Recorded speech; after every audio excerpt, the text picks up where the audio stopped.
Krishna Prema. Once again, I thank everyone for joining Bhakti Sanga Conference call. Let us move on to the next part of the session, that is Srimad Bhagavatam Plus. May I know who all are joining the call today?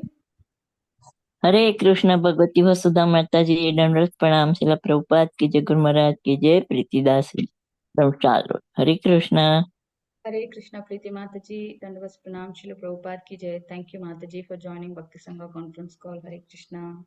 हरे कृष्ण हरे कृष्ण माता जी दंडवत प्रणाम श्रील प्रभुपाद की जय गुरु महाराज की जय दास from Chicago. Hare Krishna. Hare Krishna Arindax Prabhuji. Please accept my humble obeisances. All glories to Srila Prabhupada. Thank you Prabhuji for joining Bhakti Sangha Conference call. Hare Krishna.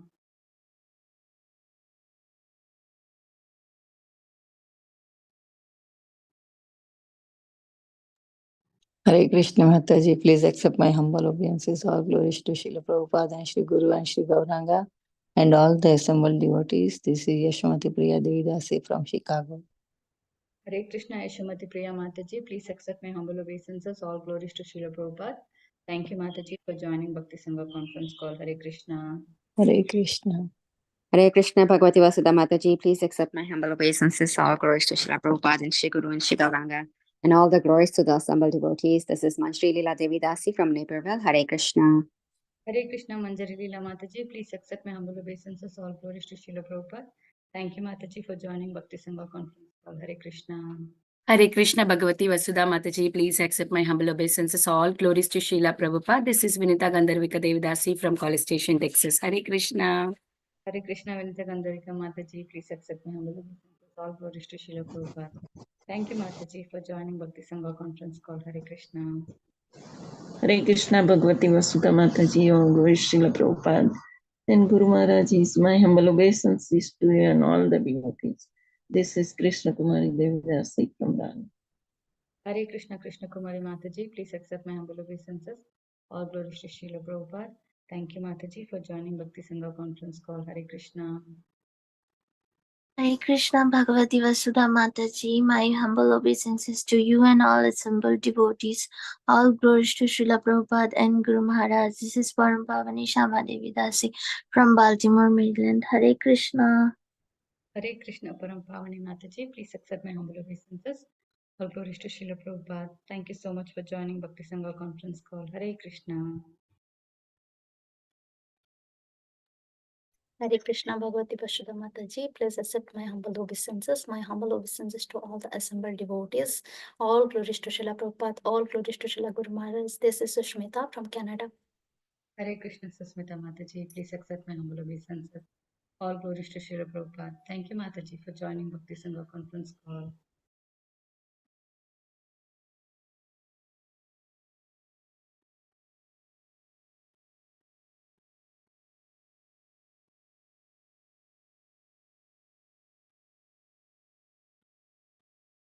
Okay, I welcome all of you once again for joining Bhakti Sangha Conference call.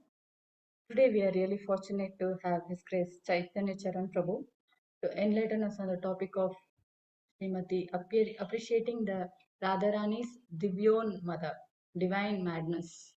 So on behalf of Radhashtami, Prabhu will be giving the class on this topic. Before I hand over the call to Prabhuji, I would like to hand over the call to Susmita Mataji for Prabhuji's brief introduction. Hare Krishna. Hare Krishna Mataji, thank you so much for giving me this opportunity. Hare Krishna, dear devotees. Here is a brief introduction about His Grace Chaitanya Charan Prabhuji. His Grace Chaitanya Charan Prabhuji is a monk, mentor, and spiritual author. He has been educated in electronics and telecommunication engineering from the Government College of Engineering, Pune. He subsequently served as a software engineer in a prominent multinational software corporation. Seeing the prevalent problems of stress, depression, addictions, and overall misdirection, all due to lack of spirituality, he felt inspired to dedicate his life to the cause of sharing the spiritual wisdom of the Bhagavad Gita. He travels all over the world from Australia to America, giving talks on spiritual subjects in universities such as Princeton and Cambridge and companies such as Intel and Microsoft. Prabhuji is the author of the world's only Gita daily feature, wherein he writes daily a 300-word inspirational reflection on a verse from the Bhagavad Gita. As of now, he has written over 1700 Gita meditations that are posted on www.geetadaily.com and are read through daily feeds by thousands from all over the world. He also answers questions by seekers on his site www.thespiritualscientist.com, where his over 3,500 audio answers and several hundred articles are available. Here is a brief introduction about our today's speaker. Thank you, Mataji. Now I will hand over the call to you. Thank you. Hare Krishna. Hare Krishna. Thank you so much, Mataji, for that brief introduction. Yeah, we're waiting for Prabhuji to join. By then, if anyone would like to introduce themselves, please they can go ahead.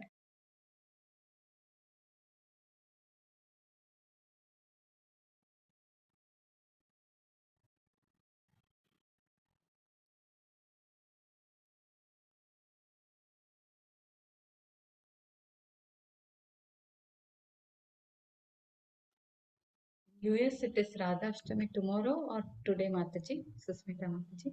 Tomorrow, Mataji. Tomorrow, Mataji. Okay, here also tomorrow. Hare Krishna, Bhagavati Vasudha Mataji. Please accept my humble obeisances. All glories to Srila Prabhupada and all the assembled devotees. This is Indulekha Karna Devi Dasi. Hare Krishna and Indulekha Karna Mataji. Please accept my humble obeisances. All glories to Srila Prabhupada. Thank you, Mataji, for joining Bhakti Sanga Conference call. Hare Krishna. Hare Krishna, Bhagavati Vasudha Mataji, Dandvat Pranam to you and all Vaishnava. Srila Prabhupada, Srila Gurudev Ki Jai, Vrinda. Hare Krishna Vrinda Gopika Mataji. Please accept my humble obeisances. All glories to Srila Prabhupada. Thank you so much, Mataji, for joining Bhakti Sanga Conference call. Hare Krishna.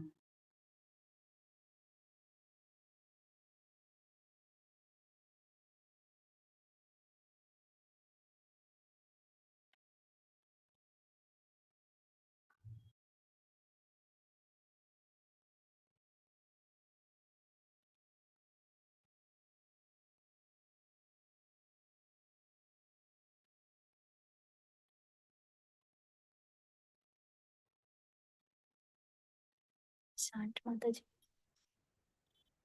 Until Yes, Prabhu ma'am. joins.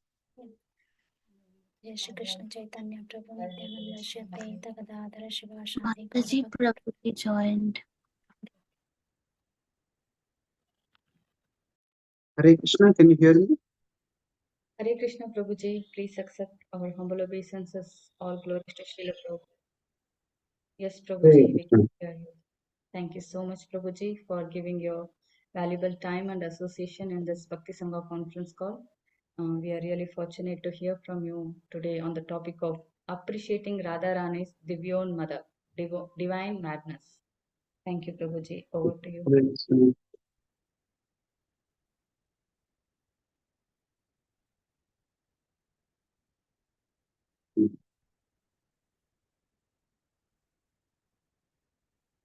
Let me check if I share the screen.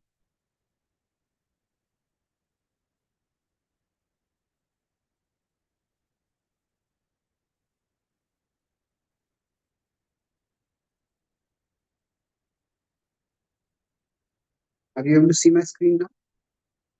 Not yet, Prabhuji. Yes, Prabhuji, we can see your screen now.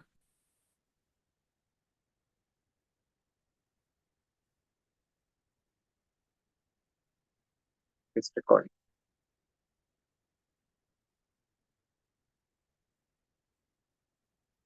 Om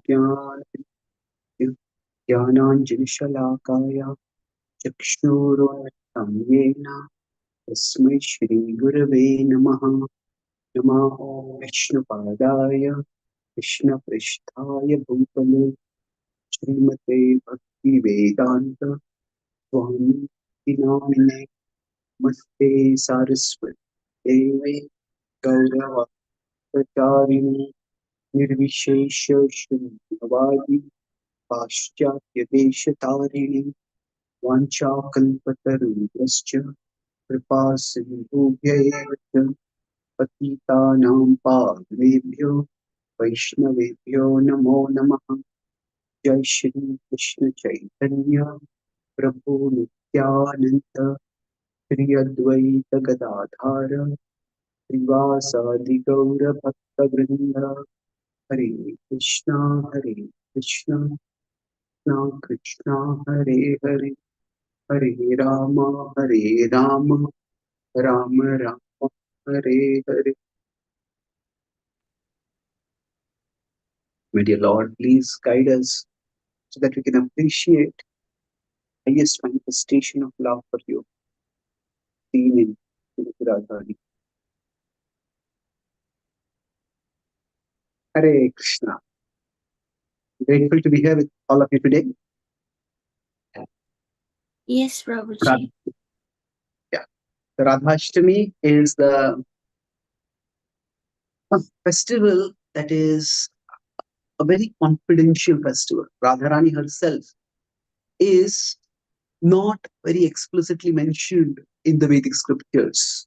Even in the Bhagavatam, which is centered on the Bhakti of Krishna,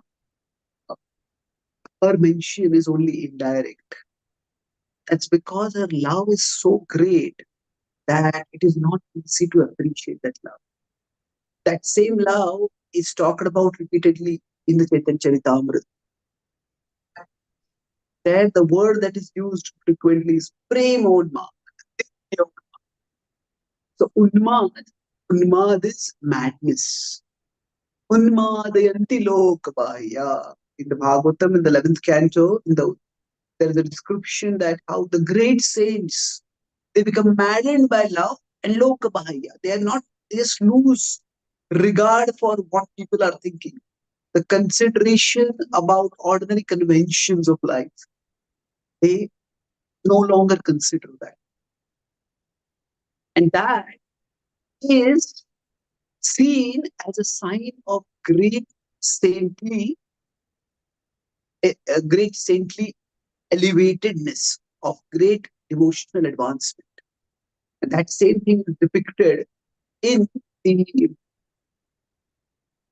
Chaitanya Charitamrita. And there, Radharani is described as having the highest love for Krishna. So I'll talk about this in three broad parts today. First, I'll talk about how love in general is maddening. So we are trying to talk about understanding Divyonmada, especially as manifested in Radharani. So first is how love is maddening. And then second, we'll talk about how Radharani's love is a form of madness.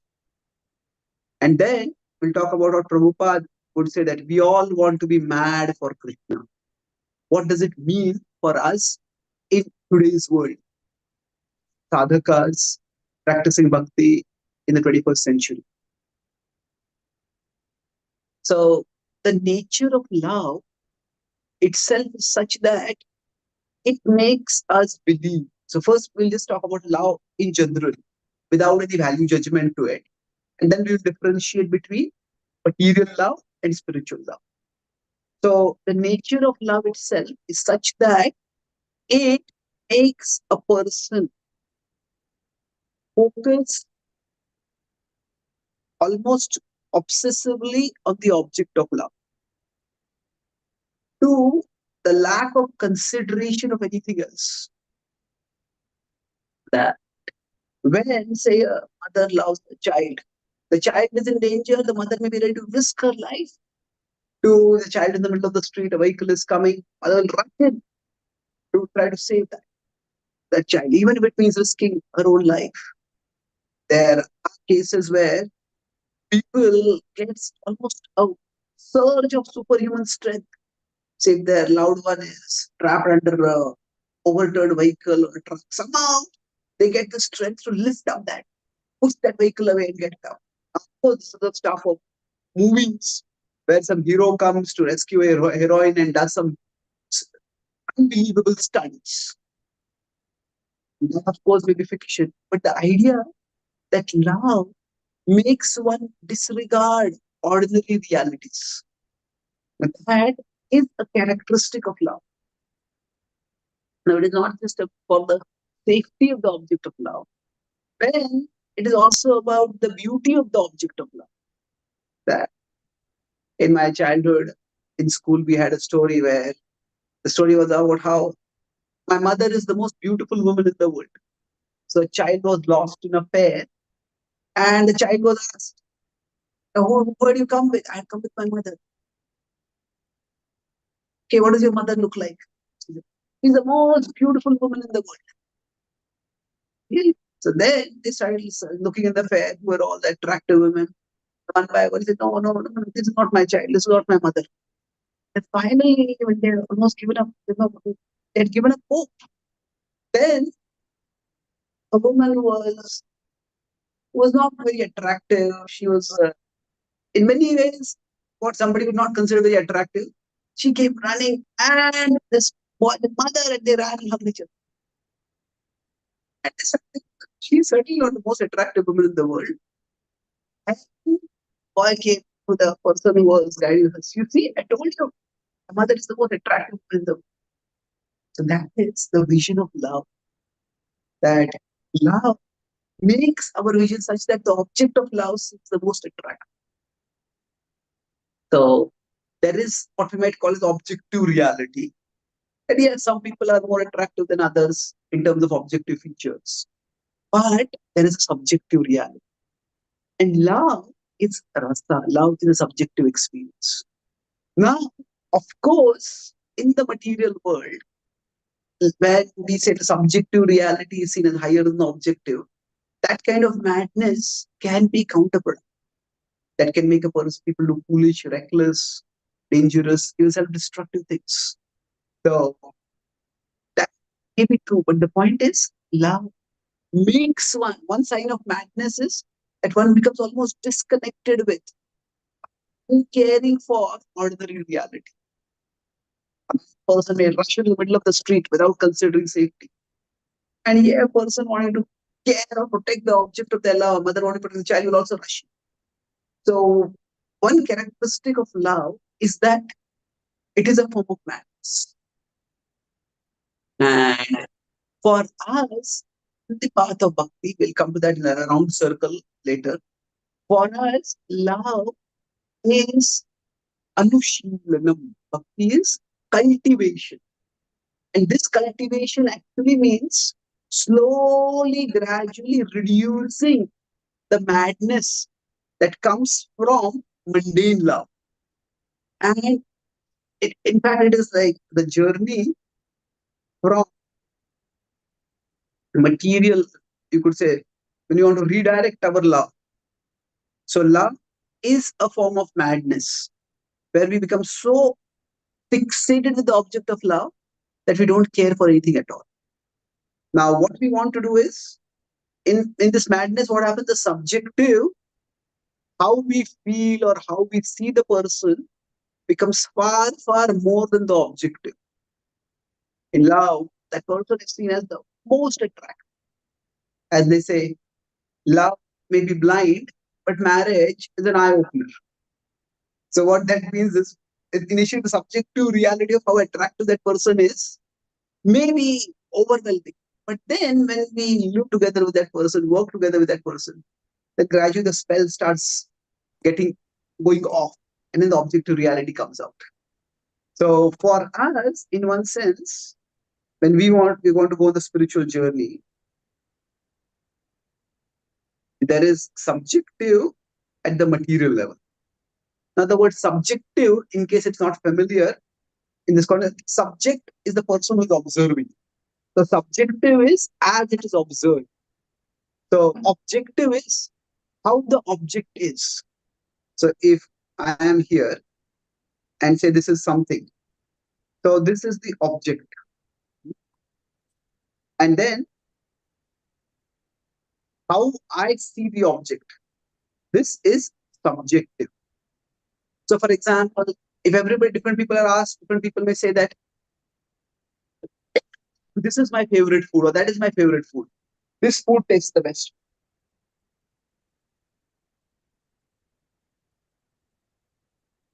So, sorry about that. So, what is, if now they say, okay, this halwa is the best halwa I ever tasted. So, that is subject to somebody else. Okay, halwa is good, but maybe it's not that great. So, there is subjective and there is objective. So, somebody may say this halwa is wonderful, but somebody is a chef, a good cook, they may say, okay, this is good, but it's not that great. So, there's subjective experience, there's objective reality. So, from material subjective, we want to go towards objective. So, subjective means you can say as it is experienced. It is experienced by me. And then objective, we can say as it is generally experienced. So, when somebody is in love, maybe this person is the most attractive person in the world. Then we say, okay, that person is good looking, but not the most attractive person. So now nobody has experience of things as they are. Nobody can know things as anything as it is, because we are all experiencing it. But that is as experienced by one individual as compared by generally experienced. So we try to move towards more and more materially objective. And at the level of material objective, we say, what's this body? The body is just made of earth, water, fire, air, ether, and none of them individually are attractive. So this is, you could say, a journey of deconstruction. So the body is constructed by various elements, we deconstruct. And that's how we understand this is okay, this is objective reality. The objective, there's nothing attractive. But then beyond that, there is objective at a spiritual level. And then this is where Brahman comes up. Oh, beyond all the variety of this world, there's the ocean of effulgence. There's the ocean of white light, which is undifferentiated, which is the abode of eternity.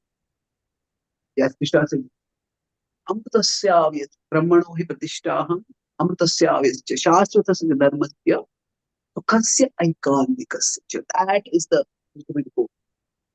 That's at one level true. But beyond this, there is Bhagavan. And Bhagavan, there is spiritual subjectivity. What is the spiritual subjectivity? Here in Vrindavan, if we consider Brajavasis, although Krishna is God, they don't think of Krishna as God. They think of Krishna as just one among them, the most attractive member among them, no doubt. One among them. And even among them, there is spiritual subjectivity. If we ask Yashoda Mai, which is the most beautiful form of Krishna? For her, it will be Bala Krishna, it will be Kaumara Krishna. In the Kaumar face, it seems most attractive.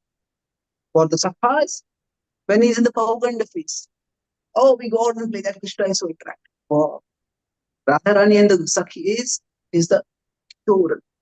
He's the best. So he's the Madhur, is considered a Madhurya Rasa Vigraha. So there is a subjectivity in vision. And this subjectivity is actually considered glorious.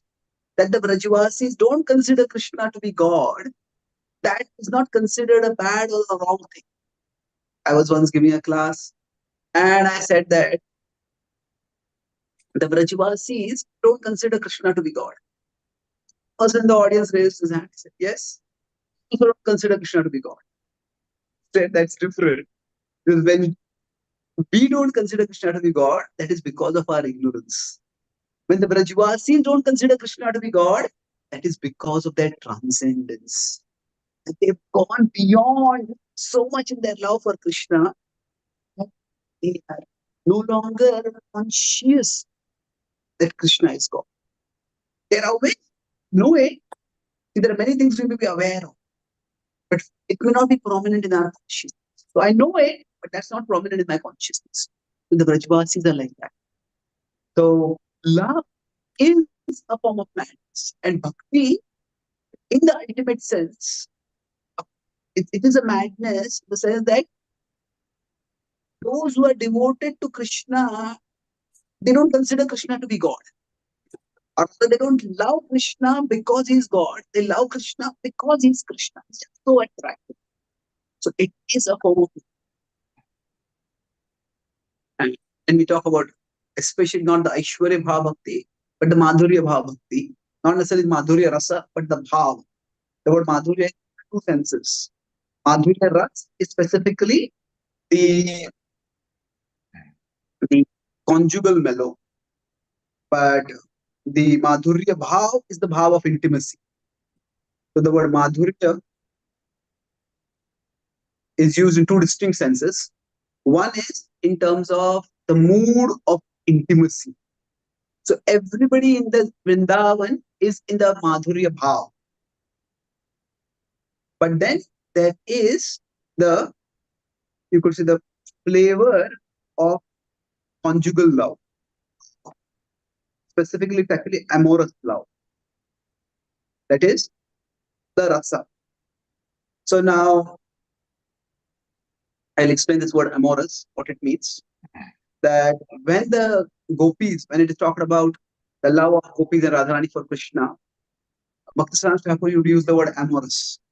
Prabhupada consciously chose the word conjugal instead of amorous. I'll explain the difference as we move forward. But the idea is that everybody, so you could say, in one sense, the Madhurya Bhav. So if you consider Madhurya as a Bhav and Madhurya as a Rasa. So everybody, all Brajvasis are in Madhurya Bhav. So even the trees, they have a very intimate relationship with Krishna. Even the Sakhas, they all have a very intimate relationship with Krishna. None of them consider Krishna to be God directly. They think of him primarily as, oh, a lovable Brajvasi. Here it is, Madhurya Rasa is specifically for the gopis. So now, at one level, everybody in Vrindavan, because they don't think Krishna to be God, that is a kind of madness. Madness means one's actions and perceptions are disconnected from reality. That is a simple definition of mad. Madness means what? Person's perceptions. Perceptions is how they look, how they take in information through their jnanendriyas. And actions is what they do with their karmendriyas. So if these two are disconnected with reality, they're not connected, but disconnected from reality. So like a person may see some hallucination. Oh, I hear some voices. There's no one here. Where are you hearing the voices from? With that perception that is connected from reality. And actions means person just runs somewhere, as I said, in the middle of the road, even when a vehicle is coming.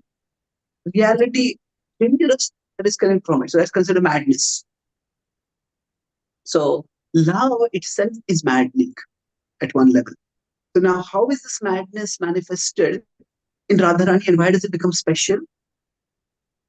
See, love, especially as manifested in Radharani, she's considered the highest devotee because when we consider her love for Krishna, it is at multiple levels.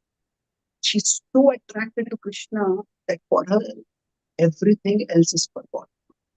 Maybe this applies to all devotees. Yes, that is true at one level. All saintly devotees, it is true.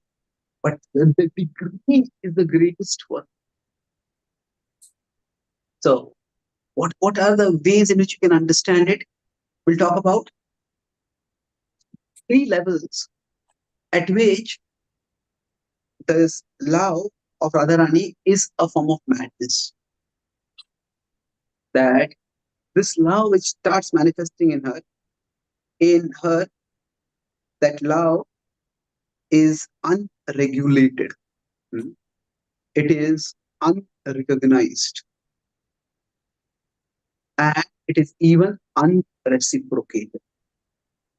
Well, this is true at one level and is not true also at another level. But let's explain this. What does unregulated, unrecognized, and unreciprocated mean? How is it unregulated? At a basic level, all the gopis prema is in the parakiya. A parakiya means it is not regulated by the normal rules by which love is regulated. Itself is extraordinary. That the gopis, their love for Krishna is so great that they don't care whether they are married to Krishna. In fact, by not being married to Krishna, there is a greater risk for them. And they're ready to take that risk is a testimony to their love. Generally, whenever there is devotion, there are progressions in devotion. Say, for example, initially we start practicing bhakti, then we are told give up sinful activity. And yes, that's difficult, but we do that. Okay, we give up eating, we give intoxication. So one thing is love is seen and what we are ready to give up for the object of love. Generally, love is seen by these two things: what we give to the object of love and what we give up for the object of love. Love is seen by what we give and what we give up. So if we care for someone, then if we are meeting with them, we give them our full attention, put the phone aside. So we give full attention to the person. If that's what we give. Suppose somebody is very devoted, then if they give a huge amount of charity. That's what we give. So, and then what we give up. Even in the material sense, if one's child has some important event in school, maybe they are performing in a drama and a child is playing a role of, they're going to do some sacred drama and they're performing some major role. And that time to the parent in office has some important meeting. And says, no, this is my child's big event, I'm going to go there. Even if that means a little risk for their career, it can slow down their career growth. They say, no, I'm going to go there. The child sees the parent coming there. And if the child is mature enough to understand what the parents gave up, that's a big sign of the love of the parents. The parent may say, oh, I am giving you so many toys, I am giving you so much luxury and comfort. Okay, that parents have no time to come for any of your events. From the child's perspective, you're not ready to give that up for me when this is so important for me. I don't feel any love over it. So what we give and what we give up, both of these are signs of love. So normally in our devotion, what happens is, first we are told, give up bad things. What we give up in love. So in love here, you're talking about bhakti. We give up bad things. But eventually, we also need to give up some good things. We may have some material interests, material attachments, which may not, they're nothing sinful. But okay, maybe those good things also, they are taking so much of my time and energy. They're distracting me from Krishna. So for example, sometimes we may have to give up things. Maybe we had close friends, but those close friends are not interested in bhakti. They may not be anti-devotional. It's good friendship. We may say that, okay, I cannot spend so much time over here. Now, giving up good things is very difficult. Say, for example, somebody is very wealthy, but they choose to live not in luxury, but in simplicity. And luxury itself, if they have earned it properly, honorably, it's not considered a bad thing in itself, but they choose to give it up. Among good things, there are physical things, physical assets which we may give up. But what is most difficult to give up is reputation, is respect. So the gopis, when they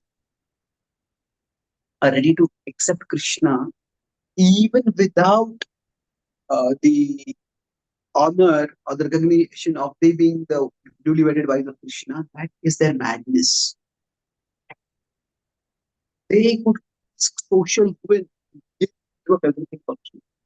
Sutanvaya Brahmabhava Vilangyate Yachutagataha. The gopis say, we are giving up everything for you, Krishna. Now, We could say this is what all the gopis do. But among them, Radharani is considered the highest because her love for Krishna is the highest. And in the Krishna Mahakavya is described how Radharani's love for Krishna awakens. One level,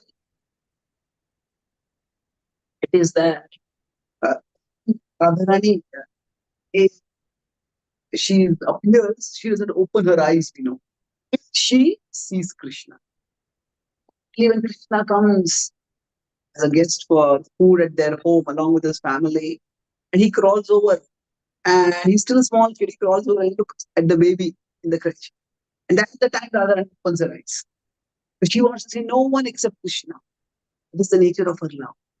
So she is ready to lie motionless, sightless, almost. Why would a child who has eyes and limbs and can make sound remain all silent completely? Silent and without sight. It's right from the beginning, her love for Krishna is so great that she wants to see no one except Krishna. But now it is described. So these are leelas that happen at different times in different yugas. But in this particular book by Chakravarti Pal is described that something significant. That as Radharani and Krishna grow up, what happens is that they, in one sense, they grow apart. The boys and girls, when they're small, they may play together. But as they start getting older, then they live more or less separately, at least in conservative societies. So they don't get to see each other so much.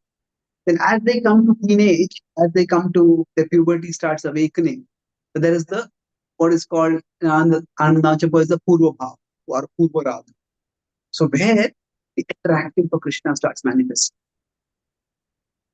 So now in one sense, this is describing Radharani's madness, but it's also describing Krishna's all attractiveness. So as Radharani is walking through the fields, she is going through the forest, she also has her work. They are all covered community.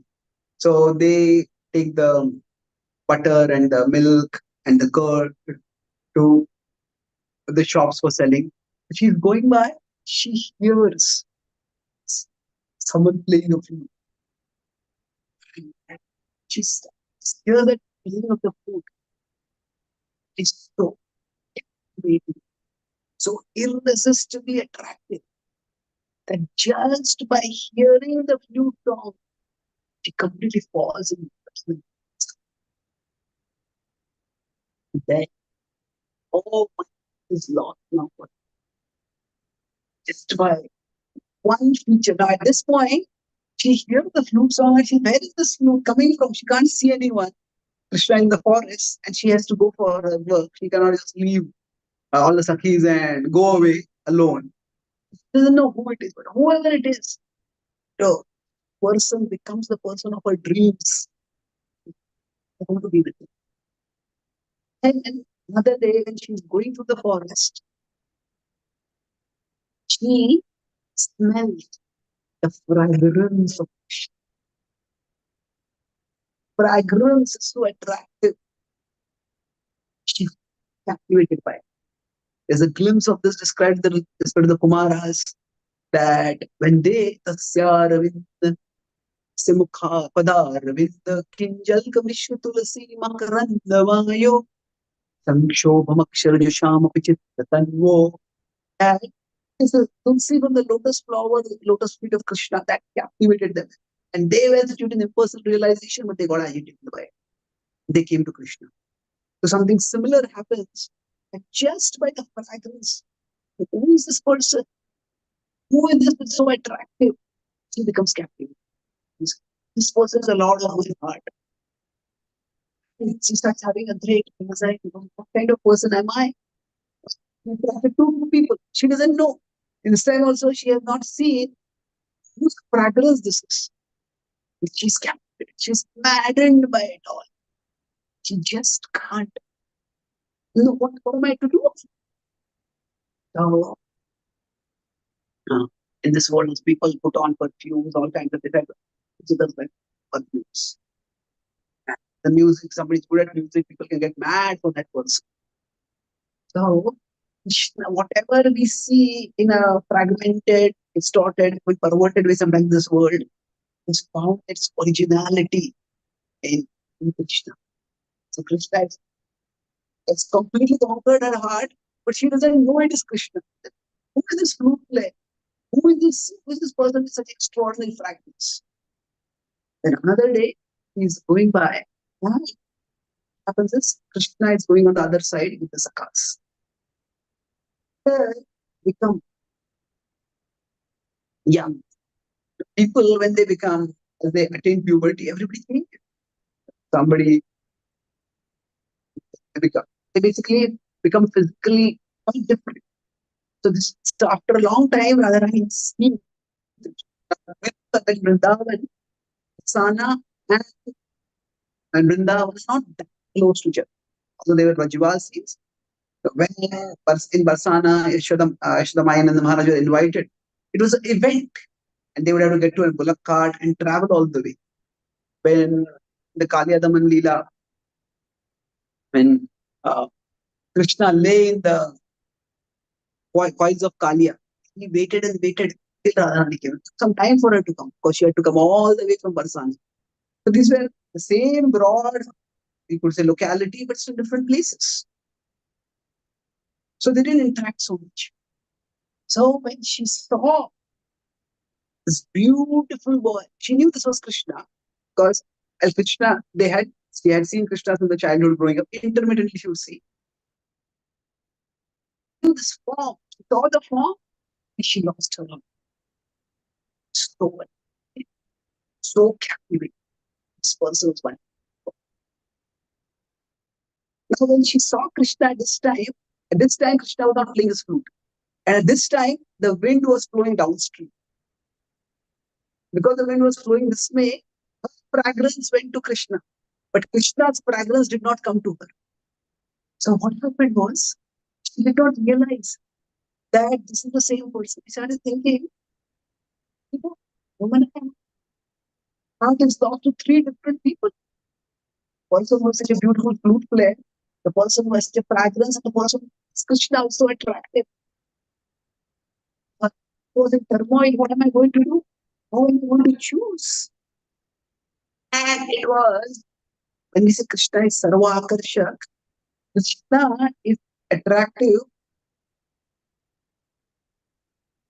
to everyone. Is the audio choppy for everyone? Hare Krishna. No, Prabhuji, we can hear No, you. Prabhuji, it's okay at my end also. No, it's choppy here. Little bit, Prabhuji, but we can understand what you're speaking. Actually, I'm using a high-end mic. It is breaking little bit, but we could understand what you're speaking, Prabhuji. But it should not be breaking. My internet is also good. It's bad.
How is the audio now?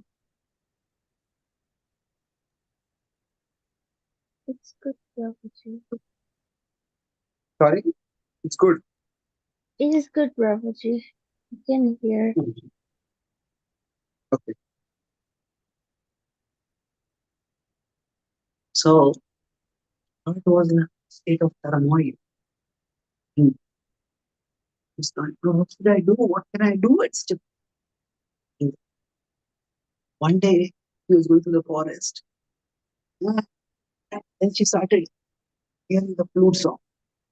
Who is this person? I want to see this person. And then she was moving in that direction. Flute was becoming more and more prominent. He had to go in that direction only for her service also. He was going along. Then she started noticing the fragrance is also coming. Not going. And he saw that is also in the same direction. So, okay, both of people who they are, I'll find out. She moved closer and closer and closer. And then she saw Krishna. Krishna is also here. So all these three people here. She came closer, she saw that Krishna is playing the flute. And sound is captivating as coming from Krishna. And then she realized the fragrance also coming from Krishna. She was freed from such anxiety. I've given my heart to three people. And I has been given to one person. That one person who has all these three attributes. So Krishna has the capacity to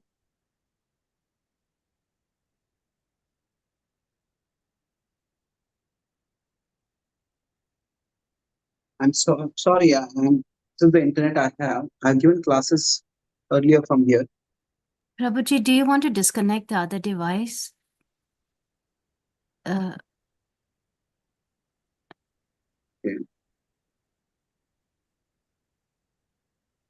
Yeah, and we can see Prabhuji. Hare Krishna.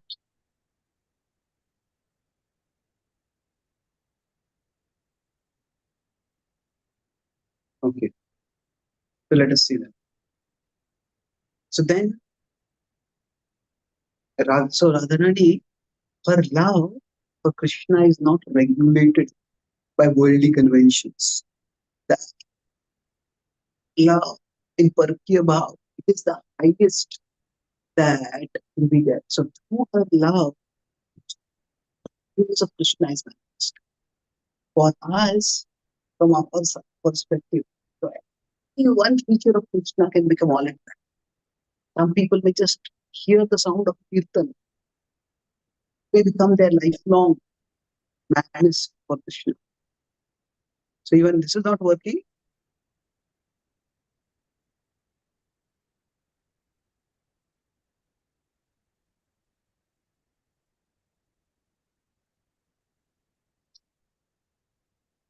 Okay. Can you hear me now? Yes, Prabhuji. Yes, Prabhu, loud and clear. So has it improved after I turned off the video? Or no difference? I think it will improve, Prabhu. It's Let's much see. better, Prabhuji. Yeah. It improved, Prabhuji. Now we can hear you loud and clear.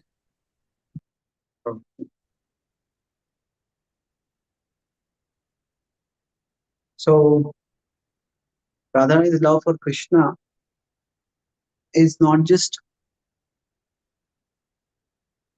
it's not just, it's unregulated by worldly convention. And not only it's so we know that one of the things that Mahaprabhu wonders, what has made is Radharani's love for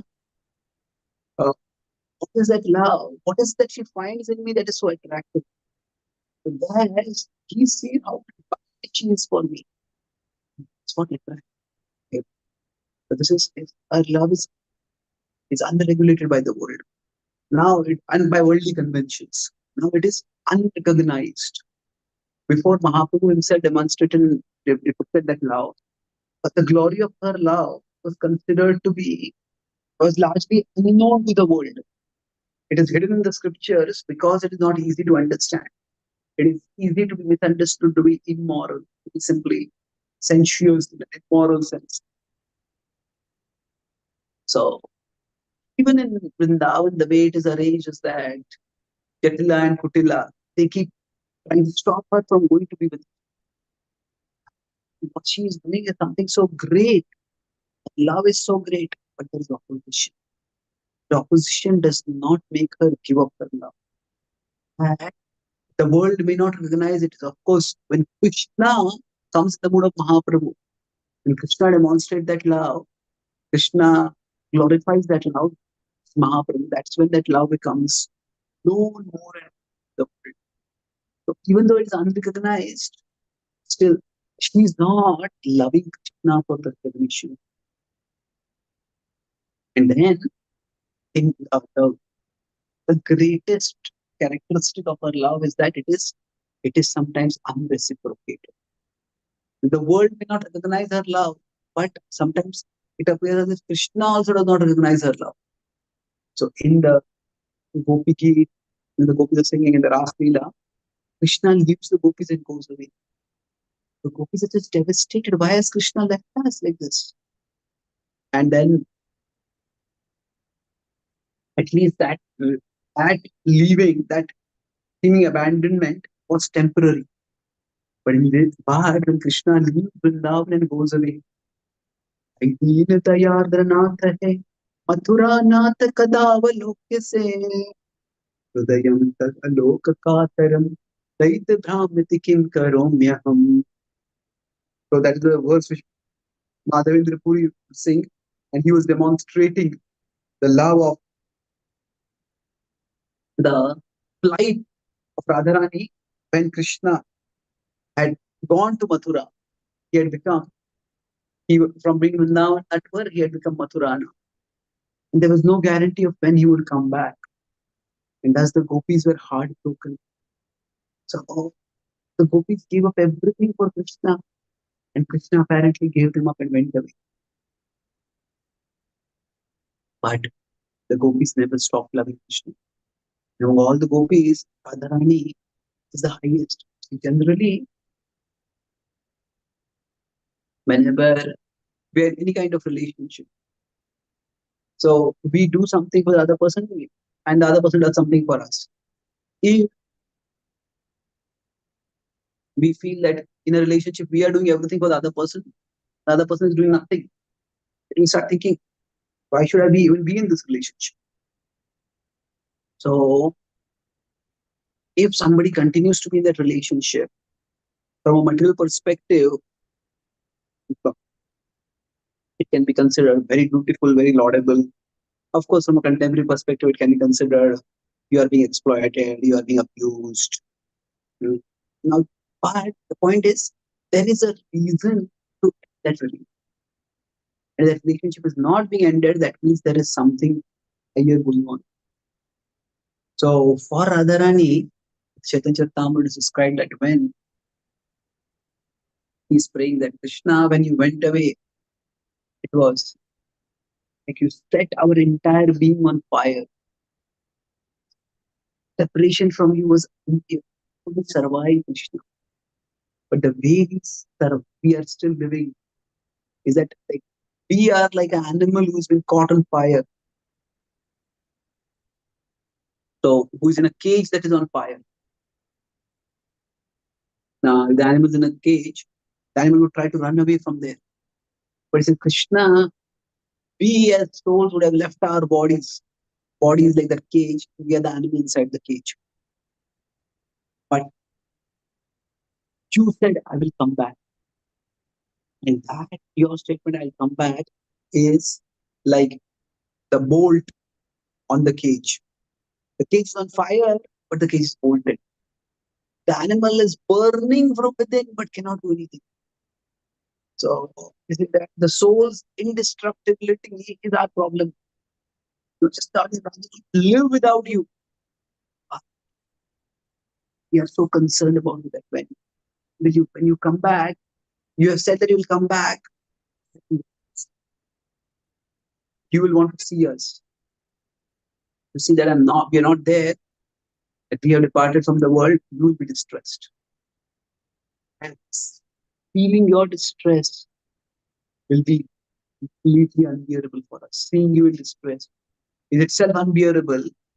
We know how the gopis were not ready to even, they're ready to go to hell forever by giving that dust of their feet. Within Krishna, just one body. Just seeing you in distress is unbearable for us. And what to speak of we causing you distress? That although living without you is unbearable, we'll continue living. This is the mood of Radharani. So, even when Krishna seems to have abandoned her, even though he has every reason to give up Krishna Bhakti, he doesn't do that. And that is the glory of her love for Krishna. Right. So, from a material perspective, this kind of love is completely mad. Out of it, so your object of love is not reciprocating. Why are you so mad? So great saints have demonstrated this kind of love. We have Mirabai, we have Raghunath Goswami, and everything of this world. And yet you're just mad to go to be with Krishna in the form of Mahaprabhu. But this divine madness was also manifested by the Prabhupada. And he manifested it as his courage to go from Vrindavan at the age of 70 to America. Prabhupada could have said that Krishna, dedicated my whole life to you. Since my childhood, I performed Rath Yatra for you. To my Guru, I oriented my life for you. I tried to start so many businesses so that I could support the Guru's mission. That didn't work. Why didn't that work, Krishna? Astrologer had told me that I will become one of the wealthiest persons in the world, one of the wealthiest persons in India. I thought I'd support my Guru Maharaj's mission. That didn't work. There was any reciprocation from Krishna. So I tried starting the League of Devotees. The very people who were supporting me turned against me. Why did this happen? I tried to work with my god brothers. I was wanting to serve with them, but they cut off my wings. They restricted me. Why did this happen? I need to come to America in his old age. I got heart attacks, 2 heart attacks. But why did this happen? So Prabhupada had so many reasons to give up on Krishna. And he was not giving up on Krishna entirely. He was just giving up on his particular service to Krishna. He would have been. Nobody would have blamed him. He tried, it didn't work. Even in America, the first person who was supposed to become his disciple, that person turned and attacked him, David. This is too much. The disciples are meant to serve their Guru. If the disciple tried to attack me and he might have taken my life. So such people move back to India. Prabhupada had every reason to give up his service to Krishna. Prabhupada did not do that. That was Prabhupada's Divyonmada. In one sense, the repeated reality of setbacks and failures in his attempt to share Krishna Bhakti, Prabhupada was able to put that reality aside. The only reality for him was, this is my Guru Maharaj's mission, this is Mahaprabhu's prophecy, this is Krishna's love. You share with the world. That's what I mean. Then Krishna reciprocated in extraordinary way that year. So Prabhupada wanted us to be mad for Krishna. That divine madness that Radharani has for Krishna, that Prabhupada manifested for Krishna.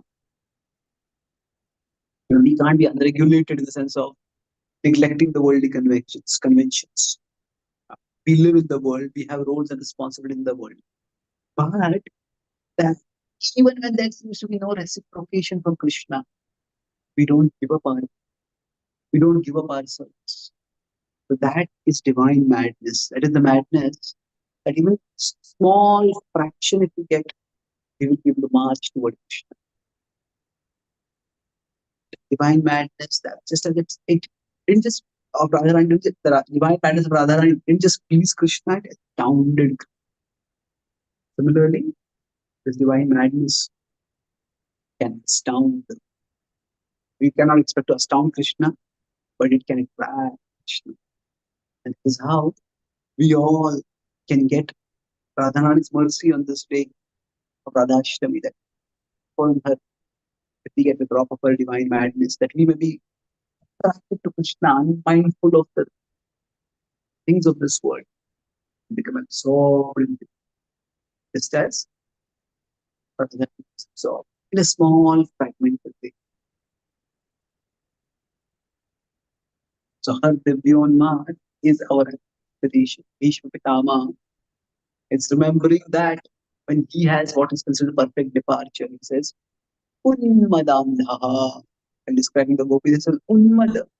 In their madness, Andaha describes. That was the flight. So they all aspire that we may also get a drop of the divine madness by Radharani's mercy. So I'll summarize, discuss three broad points. First was that how love itself is maddening. It makes us unmindful, uncaring for worldly conventions, even worldly. And of course, when love directed toward material objects and deluding, but when it is directed towards Krishna, it is supremely auspicious. That's discussed about how Radharani's love is a divine madness in the sense that it is unregulated. Parkhiras itself is unregulated. Radharani herself specifically, how her heart was captivated with each particular attribute, three distinct attributes of Krishna: his flutes playing, his fragrance, and his beauty, the beauty of his form. It was a great relief when she realized that all three are of nature. Then her love is unrecognized and unappreciated by the world. She faced opposition from people in her community, but she did not let that stop her service. Krishna. Finally, seen as Krishna herself has not reciprocated with her. But still, she did not give up that relationship. So Prabhupada manifested that Prajabhav, that Radha Bhav. And despite having a lifetime of service where seemingly he had got no reciprocation of Krishna, still he took that leap of faith and went to America. Despite not getting a reciprocation even for a year over there, almost a year, he continued on. So, you can say that even when for us there seems to be no reciprocation, we can get that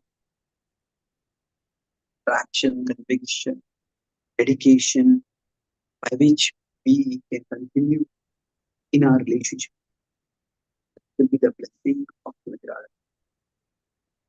Thank you so much. Srimati Radha Ashtami Mahamutsav ki jai. Srimati Radharani ki jai. So sorry about the technical inconvenience. It's unfortunate. Thank you so much. Hare Krishna. Hare Krishna. Hare Krishna. Thank you so much, Prabhuji, for this very, very wonderful class on this auspicious day before making up our mind to prepare ourselves for the Radhashtami. Yes, Prabhu. And I request Paran Pavani Mataji, you can ask your question. Thank you, Bhagavati Mataji, for the opportunity. Thank you so much, Prabhuji, for your wonderful class. Prabhuji, I have one question that you mentioned that in love sometimes like there are two things like what we can give. When you gave the example of charity, and then you mentioned what we can give up, and then in the give up you mentioned one bad thing and good thing. Was there any third thing like in the like line that I probably missed? In good things only, there are gross good things and the subtle good things. Like wealth is a good thing. That is giving up is difficult. But being ready to give up one's good name is much more difficult. So if we do great service and people still misunderstand us, then that is very, very difficult. Got you, Prabhuji. Thank you so much. Hare Krishna. Thank you, Thank you so Mataji. much. Hare Krishna, Shri Prabhupada ki jai. Jai. Srimati Radharani ki jai. Jai. Jai Gaur Premanandi. Will pay Hare obeisance to Krishna. all the Vaishnavas. Yes, Prabhu. Thank you. Thank you so much for this very, very nice class, preparing everyone. will pay obeisances. Vancha kalpatarubhyascha kripasindhubhya Devacha patitanam pavanebhyo Vaishnavebhyo namo namaha. Ananta Koti Vaishnav Vrinda ki jai. Jai. Prabhupada Chaitanya Charan jai. Prabhuji ki Granth jai. Rakhi. Thank you so Thank much, you. Prabhuji. Hare Krishna. Thank you, Prabhuji. Gaur Premanand. Radharani. Srimati Radharani ki jai. Nityananda. Hari Hari Bol. Hari Hari Bol. Hare Krishna. Bol. Thank you. Joining, we'll end the call here. Radhe